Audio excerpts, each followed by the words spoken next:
This is the day that God has made, and I'm going to rejoice and I'm going to be glad in it. Listen, we're going to go right into this live stream.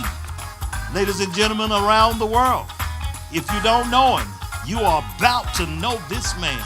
My pastor, Pastor Aaron Jones Jr. Ladies and gentlemen, put your hands together. Put your hands together now for Pastor Aaron Jones Jr. To God be the glory.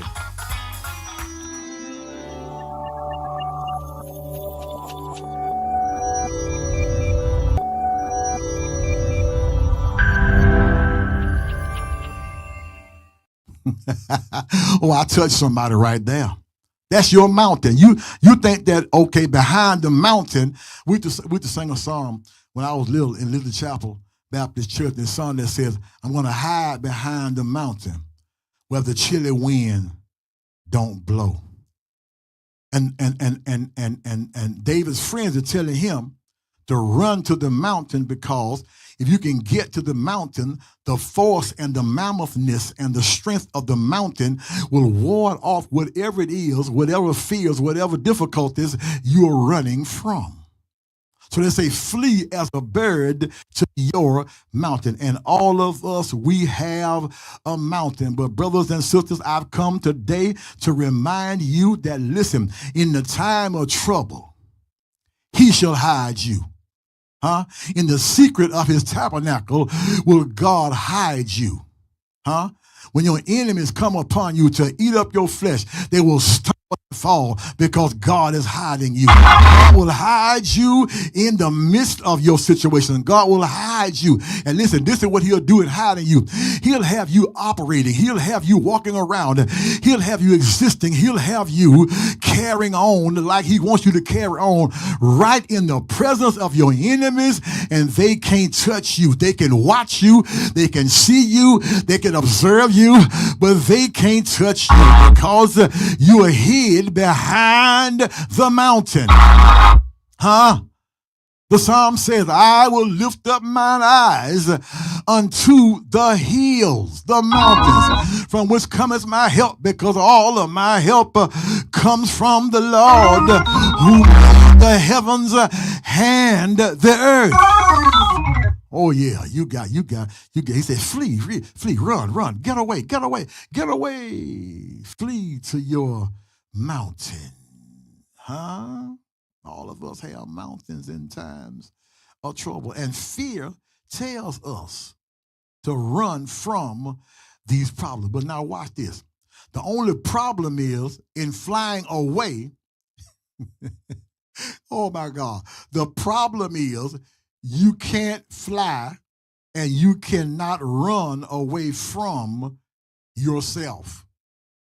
Oh, you need to get that. See, in your running, you got to take you with you. And sometimes, not all the time, sometimes, ladies and gentlemen, the problem is not in where. The problem is not in who you are around. The problem is, here it is, in you. And no matter where you are, you run into the same problem because it's in you. Now, this was not the case with David, but in a lot of cases, that is the case. Your problem is with you. And when you run away, when you call yourself running away to your mountain, when you call yourself escaping to where you think things are going to be better, you take you along with you, and when you get to where you're going, you discover that the same problem is already there because it's in you. Then every time fear tells you to run away, remember, when you run away, when you flee God's presence, you flee God's power, and you flee God's provision. When you flee, when you run away from where God wants you. See, a lot of times, like I said earlier, God has you where he wants you. And he has, watch this, provided his presence, his power, and his provisions in the place where he has you assigned. You remember Elijah down by the brook? Huh? And I call it the place called there. He was in a place called there. God says, listen, go down by the brook, and there I have provided for you. Then after the brook dried up, he said, go down to Zarephath and find a widow. There I have provided for you. See, there's a place called there in all of our lives. In fact, I preached a sermon once called The Place Called There. It's a place where we're not comfortable. It's a place we're not at ease. We're at a place where things are constantly going wrong, but God has provided for us there. And had Elijah not stayed at the place called there, he would have missed birds feeding him, ravens bringing him food. He would have missed the water that was supplied to him by the brook, while the other parts of the land was dry and barren. Okay? You got to understand that. So when you run, if God has you here and you want to run over there, what you do is God has provided for you here and not there. And when you run from here, the place of his presence, the place of his power, the place of his provisions, then you run away and you desert. You leave behind his presence, his power, and his provisions. Don't let fear talk to you. Fear says, flee from your problem. Huh? One thing you got to remember, and I'm going to move on to the next point, but one thing you got to remember is you cannot run away from your problems. Perfect example is in Amos chapter 5, verse 19, and Judges chapter 3, verse 2. Amos ran from a lion and from a bear and wound up getting bitten by a snake. Huh? So God's solution in the midst of your trouble is not flight, but fight. Because if you fight, you're not fighting by yourself. You're fighting under his presence. You're fighting with his power, and you're fighting under his provisions. All right? So fear says, that's fear's first argument. Fear says, flee from your problem. But then, secondly, fear's argument says, focus on your problem. Where is it, preacher? It's right here in verse number 2. It says, because the wicked have already bent their bows. They are already strung their arrows, and they are ready to secretly shoot those whose heart is right. Oh my God. See, you got to understand what David's friends is saying to him, and fear is putting in his spirit is, okay, you better look. You better take a long, hard look at what's going on around you. Look, man, your enemies are plotting on you. Your enemies are getting ready to literally kill you. And brothers and sisters, I've been to a point, in pastoring a colored, black, Negro, Afro-American Baptist church. I've been in situations where people weren't just trying to hurt me, they were trying to literally kill me. And if you admit it, if you want to be truthful and admit it yourself, you too have been in circumstances and situations where people weren't trying to wound you. People weren't trying to just nick you. They were trying to take you out. That's what fear will tell you. You better look. And if you keep on looking hard enough, you'll begin to see things that faith didn't intend for you to see. Have I got a witness here? Listen, you better open your eyes, man. Look around you. You're right here talking about, I'm trusting in the Lord. I will trust in the Lord till I die. I'm going to treat everybody right till I die. I'm going to do this. I'm going to do that. No, no. You better take a look, man, at what they're trying to do to you. They're trying to kill you. Huh? The wicked. They've already gotten their bows cocked. They got the arrow pointed at you because you're right in your heart. You are anointed of God, and they can't wait to take you out. You better look long and hard. And see, that's what fear does.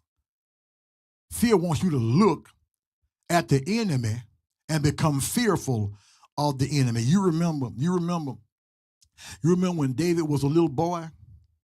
Huh? And just before he went to fight Goliath, the king was telling him and describing how big Goliath was, how bad Goliath was, how armed he was, how strong he was. He was telling him, oh man, you can't fight Goliath. You can't do this, you can't do that. You better look at him. Look at how big he is. Look at how strong he is. Look at how fortified he is. See, that's what fear wants you to do. And you keep on looking at your situation. Huh? You keep on looking at what's wrong. You keep on looking at everything out of whack. After a while, fear will have you discouraged, huh? And disillusioned. You won't want to go ahead. You won't want to move forward because you are afraid, huh? You have succumbed to fear. Oh my God. Fear says look long and look hard. But see, when you're a child of God, things don't look to you like they do to everybody else. Huh? I'm gonna move along. I know I'm getting a little long, but listen, I gotta get it because somebody, I feel it. Somebody's looking at me right now. You are right at this place of looking too long at your problems. Huh? And I want to help you. I want to help you today. In the words of my grandmama, I want to hope you today, okay? I want to hope you. You're looking too long and too hard. When David, see, we see things differently. People in the world who operates in fear, they see a glass half empty with water, huh? But we who operate by faith, we don't see it that way. We see that same glass with the same amount of water, not as half empty, but we see it as half full. Y'all got to help me right there. We see it as half full. We don't see it as half empty. Huh? Because we're looking at it through different eyes. They say, you better look long and hard at the despair. Look long and hard at what they're trying to do to you. Look long and hard and think about, man, get out of here, run, flee from these problems because you've been focusing on your problem. And if you focus on your problem long enough, you will flee from your problem. Huh? Look long and look hard. Listen, you got to remember that things are not always as they seem. Okay? Not always as they seem. Years ago, long time ago, I used to go fishing. And one of the few times I went fishing, I caught something, and or rather, now we were close to the shore, and all of a sudden we saw this big flutter in the water.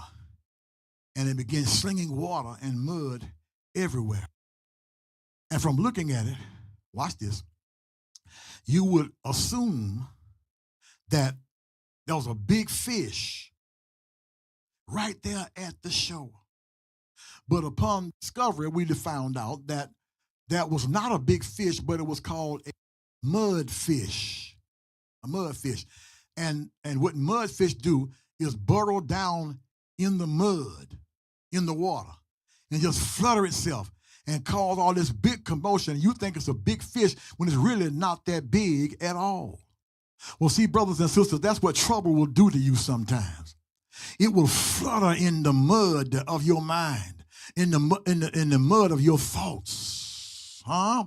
and cause you to think that it's bigger and badder than what you think it is. But you will find out it's not as bad as you think. Have I got a witness here? You better look, focus on your problem. That's what fear says. Flee, he says, focus. But then the third argument of fear is the fatal possibilities of your problem. The fatalities of your problem. Look at verse number 3. It says, when the bottom line, or when the bottom of things fall out. All right? When the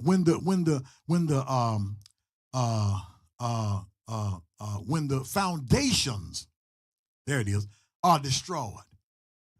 When the very systems designed to protect us fall out. If this happens, it gives you possibilities. If this happens, then this will happen. If this takes place, then that will take place. The fatal possibilities.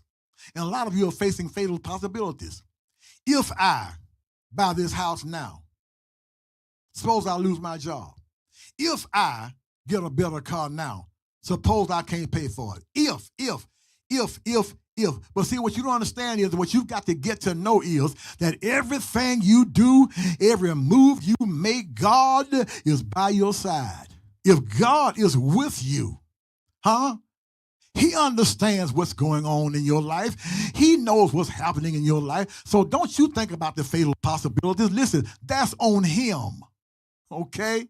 It's not my responsibility to worry about how I'm going to make it. It's not my responsibility to worry about tomorrow.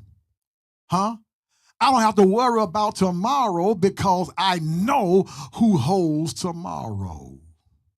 And because I know who holds tomorrow, He holds my hand. So that's fear's argument, brothers and sisters.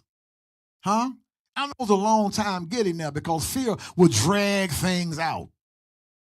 When fear get a host of you, fear will have you fleeing a long time. Fear will have you focusing a long time. Fear will have you pondering fatal possibilities a long time. And the longer you stay in it, the more susceptible you become to it. The longer you stay in it, the worse things begin to look and feel like they're going to be. But oh, brothers and sisters, I'm glad today. Give me about 8 more minutes and 14 seconds. I'm glad today that in the midst of fear presenting her argument, that faith is not silent. Okay? Faith is not silent. Faith has a response to fear's argument. And the response are in 4 parts. God is sufficient. God has a system. God has security. And God gives support. Glory to God. Here it is right here. God is sufficient. It says in verse number 4, the Lord is in His holy temple. The Lord's throne is in heaven. Now listen, you've got to know and understand that God is in control. But this phrase here, that God is in His holy temple, that God is on His throne in heaven, gives us to understand, or is suggestive of the fact that God is in control. Yeah, God is in control. And this lets me know that no matter what solutions I seek, no matter how I try to solve my problem, I've got to resolve within myself that faith tells me that God is sufficient. What do you mean sufficient, preacher? I mean God is enough. He's all I need. And to prove He's all I need, listen, it said that His eyelids, His eyes behold, His eyelids test the sons of men. In other words, He sees me. And when I say He sees me, I don't mean He's just observing me. I don't mean He just has His eyes on me. But I mean He sees me. He knows me. He understands where I am. And He understands what I'm going through. He sees me. Oh, brothers and sisters, can He see you? I came today to tell you He does see you. He sees you on the bottom of the barrel. He sees you without a job. He sees sees you without money in your pocket. He sees you when your money is funny and your change is strange. He sees you. Tell somebody he sees me. Come on, you didn't tell somebody. He sees me. That's the wrong person. Put it in the chat. He sees me. He sees you. He sees all of us. And he knows what it is that we are going through. He walks with me and he talks with me. He tells me that I am his own. Yeah. Yes, sir.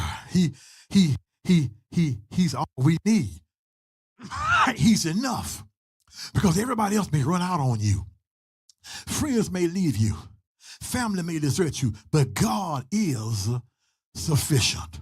But then faith says, not only is God sufficient, God has a system. What do you mean, preacher? Look at verse number 5. It says, the Lord tests the righteous. That's God's system. Huh? Everything that you come in contact with is either God sent or God allowed. And a lot of times we wonder why.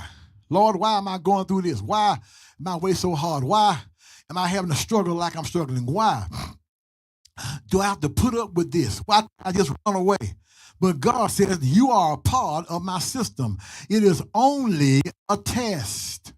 Huh? And when God is testing you, he's testing you not to find out how weak you, well, not how weak you are, but really how strong you are. And how much of a dependency have you thrust upon him? It's a test. See, God has a system.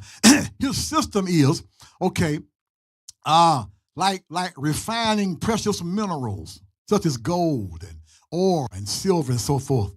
They take that gold and it's surrounded by dirt because it was dug up from the ground. It was dug out of dirty situations and dirty circumstances. And they take that dirt and ore and put it in a smelting pot. Huh? And they turn the pot, or they turn the heat on the pot up. Huh? And the higher the heat, the stronger the heat is. Huh? The higher it's turned up, the stronger the heat. But the stronger the heat, it tends to melt away all of the impurities. It melts away all of the dirt. It melts away all the things that's not like gold. And the gold flows to the top and the dirt falls to the bottom. What I'm trying to tell you is, listen, watch this. You are under the heat now. Don't let the heat bother you. Don't let hot situations get you down, because after a while, if you stay there long enough, you'll rise as pure gold. You ought to tell somebody today, please be patient with me. Why, preacher? Because God is not finished with me yet. When God gets through with me, I shall come forth as pure gold. Huh? But you got to go through something. You got to go through the heat. You got to go through the rain. You got to go through the storm. You got to go through people disappointing you. You got to go through people leaving you and deserting you. You got to go through all of that so God can shine you forth as pure gold. Huh? That's faith's response. God is sufficient. God has a system. But then it says God has security. Huh? Verse 6, upon the wicked, I got one more verse to go. Upon the wicked, he will rain coals, which lets us know that there is a distinct difference between the wicked and the righteous. And if you are a part of the righteous group, then you automatically know and you understand that God will rain down his judgment on the wicked, okay? But he will preserve the righteous. Back to Elijah in the land. For 3.5 years, the land was dry, desolate, and barren. Oh, brothers and sisters, but Elijah had food and sustenance by the brook, which lets me know that, listen, God will preserve the righteous as he destroys the wicked. The times we're living in now, there are people are wondering how you're making it, how you're getting along, how you're able to do what you're doing. I know some people have to care for sick people, and I get sick for them, thinking about what they have to go through on a daily basis and the patience they have to exhibit going through what they're going through. But God made them for that. God graced them for that. God gave them the grace for that. He lets the righteous survive evil times. That's why I'm not worried about the times we're in. I'm not worried about who's in the White House, because I know somebody that's in the big house, who sits high and looks low. I'm not worried about who's in office. I'm not worried about a president or a councilman or an assemblyman. I'm not worried about a governor or a mayor, because I know the King of Kings, and I am secure in him, knowing that he walks with me, knowing that, lo, he is with me always, even to the end of time. All right, now, brothers and sisters, faith says, yes, God is sufficient. Faith says God has a system. And then faith says God has security. Well, then fourthly, and finally, under faith, God gives us support. Have I got a witness here? The 7th verse says, for the Lord is righteous. Yes, he loves righteousness. And here's the part I like. His countenance beholds the upright. In other words, brothers and sisters, as we go through the things we're going through, very often we find ourselves under the knife. Well, sometimes we find ourselves in troubles, trials, and tribulations. Have I got a witness here? And sometimes we feel like we're all by ourselves. Sometimes we can't find anybody to talk to, and anybody to speak words of encouragement to us. But I came. I said I came. I came to let you know that you have God's support. If you don't have family support, you have God's support. If you don't have friend support, you have God's support. If you don't have co-worker support, you have God's support. Have I got a witness here? And look at how he supports us. In verse number 7, it says his countenance, his look, his face is turned toward the upright. His face is turned toward those who are righteous. Good evening, y'all. I'm gone now, and I'm out of here. I didn't mean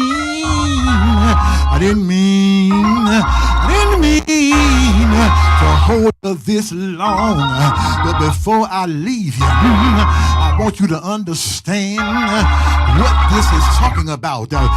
It says his countenance, behold the upright. Have I got a witness here? I remember When I first started preaching, I was a teenager. And everywhere I went, my mama and my daddy went with me. I went to some places I'd never gone before. I went to some places and saw some faces I'd never seen before. I saw some mean faces. I saw some hateful faces. I saw some people that didn't want to hear what I had to say. But the one thing that gave me strength, the one thing that gave me confidence is I could look around in the congregation. First of all, I heard my daddy's voice saying, "Come on, son, you can do it. Come on, son, say it and keep on going." But then, not only did I hear his voice, but I saw his face. I got a witness here. I could look out amongst frowning faces, and my daddy was smiling. I would look out and see mean faces, but my daddy was smiling. Good evening, y'all. I'm gone now.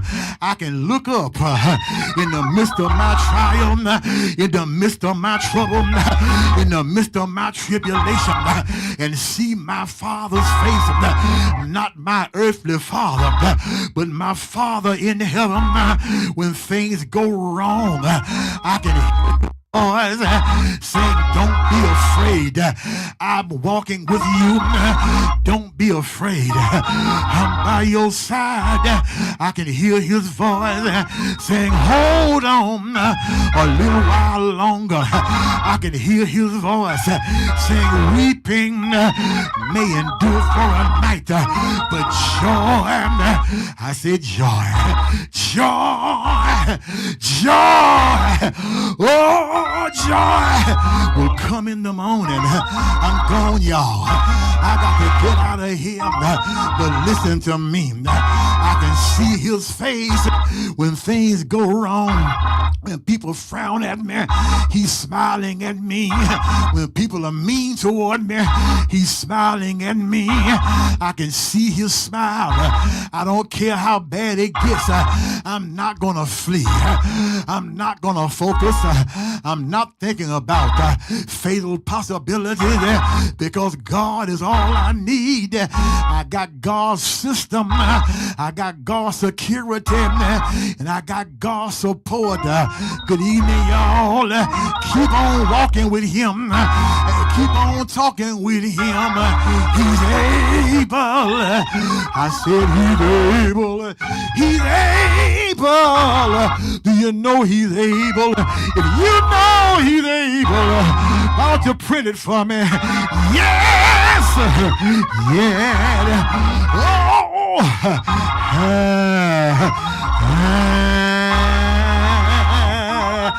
Yeah.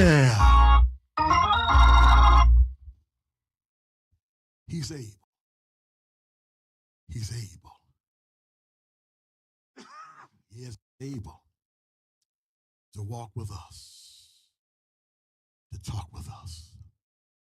So when you go through fear, listen to faith. Let him lead you. Let him guide you. Oh my God. I'm thankful today. I'm grateful today that I know him for myself. I'm glad I know him. Fear has tried to turn me around. Fear has tried to distort my view. But I know in whom I trust. I know who I am depending on. If you're on this line today,